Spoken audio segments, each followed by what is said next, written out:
Good morning, Ulaida. Dito tayo ngayon sa Mary Queen of Apostol Paris sa may Bali 2. Saka pa ba ito ng Bali 2? Bali 6. Ayan. Dito ko po siya unang nakilala. So, Bali 3 taon na ang nakakalipas. Tama ba, Ulaida? May lampas ng 3 taon. So may 3 taon na rin namin siyang tinutulungan, si Ulaida. Kailan lang is nag-birthday. Oo, kaso nagkaroon ng problema. So kaya sana hindi na maulit.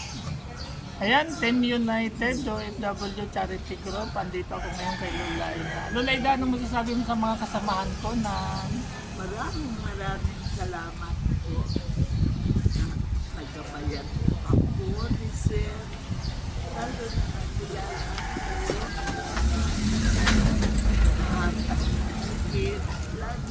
Dito lang ako nag-aano ng video.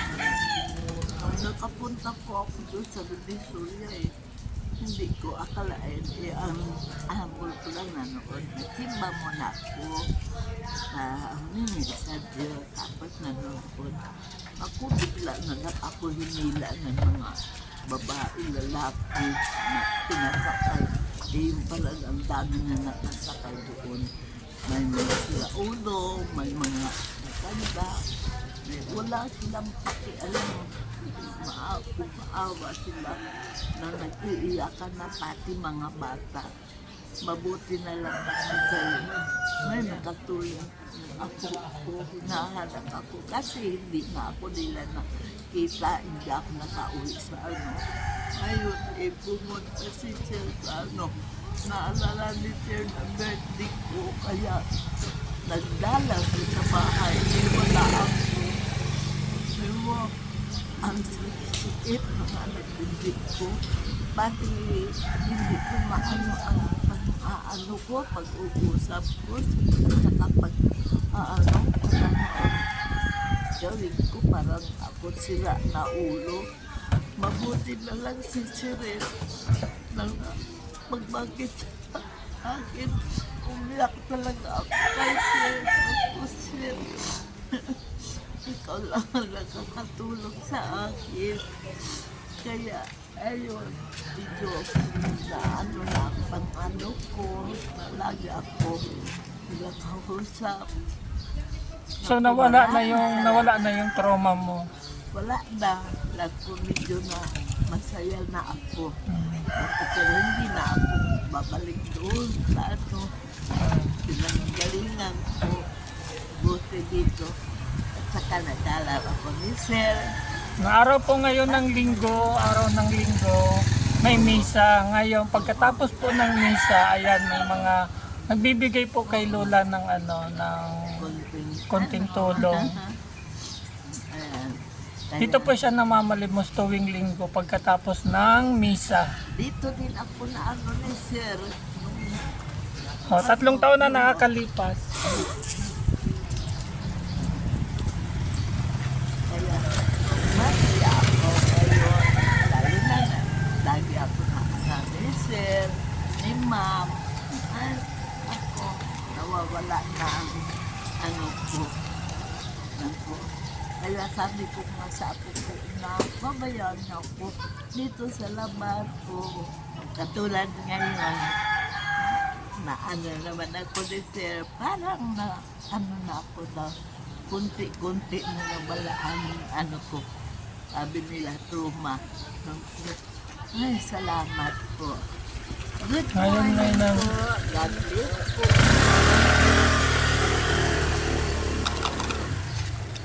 Ayan, may nag-abot ng tulong kay Lola. Kunti. Nagising ko lang po ba? Taas na ang araw. Ito na. Kasi nagbangon ako. Kumain ako biskwit.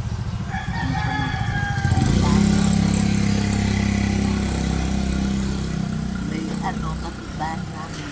Noon na, nag-inom na ko kasi hindi pa. Pero may dala ako kape. Yun. nagtimpatimpla ko. May init na tubig sila. Ma'am, maraming salamat na nakarating na ako dito sa nakaupo na ako. Maya-maya nandito si Sir, ako, masaya ako. Bilang, parang bilang anak ko.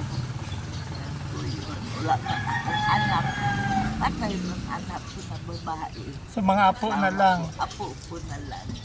Na yun, tulog pa sila kay nagkwentuhan yung apo ko na maliit na bukas ng TV ng wala naman daw pasok bakasyon na raw. Salamat. Sir, thank you. Nandito naman ako sa Paris. Sa labas ng simbahan. Medyo na unti-unti na ang ko. Recover na. Salamat ako na kahit nakulong ako. Pero paglabas ko, nakita ko na pero kahit nandito pa rin sa isipan ko ang na rin ako na naka-birthday ako. Tuwa rin ako, pero pag hindi ko naman sila kita, iyak na naman ako. Ngayon, okay na po. Salamat po. God bless po, Ma'am Sir. Yan, katatapos lang po na magmisa dito sa Paris. San Isidro, Parañaque po, malapit sa Balito.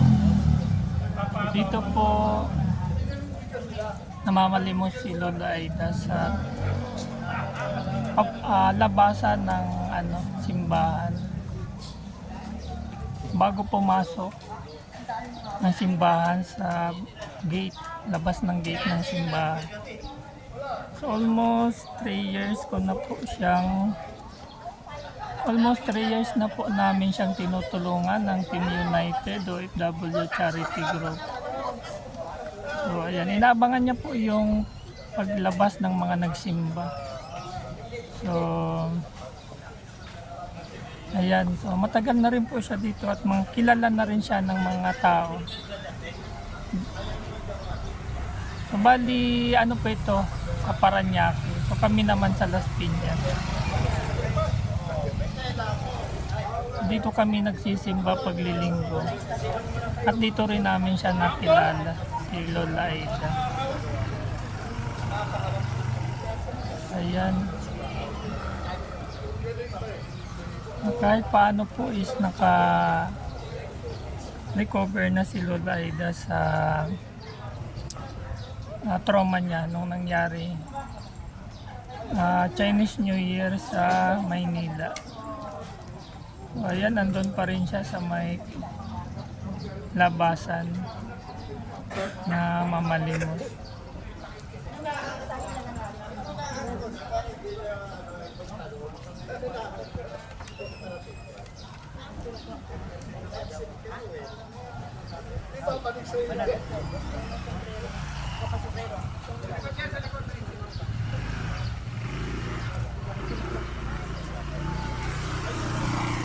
Lord God, sana po ay matigil na ang giyera sa Middle East.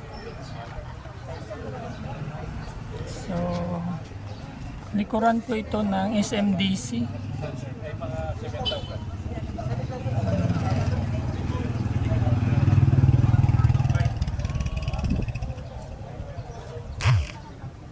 Ayan, napakaganda ng grotto ni Mary Queen of Apostol.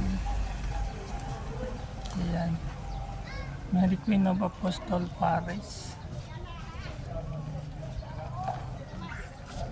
So ayan, yan po yung SMDC, bandang likuran ng SMDC condominium.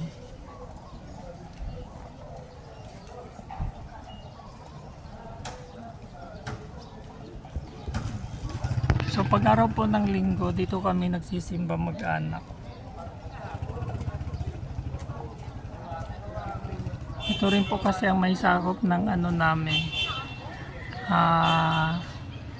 May sakop na simbahan sa amin. So mostly ang mga nagmimisa po dito ay mga pari na good morning po. Mga ano po, mga pari galing ibang bansa like Australia.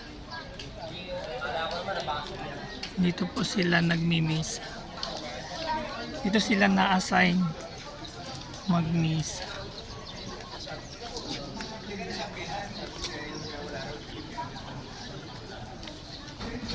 So first mass,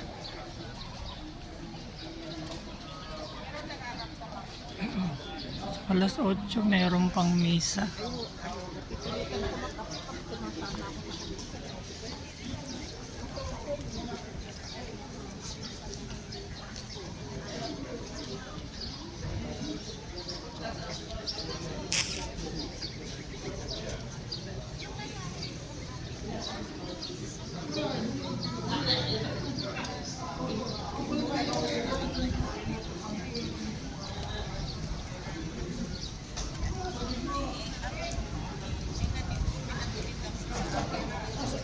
Yan, mga may nagdadatingan pa uli, magsisimba na mga mag-a-attend naman to ng second bus.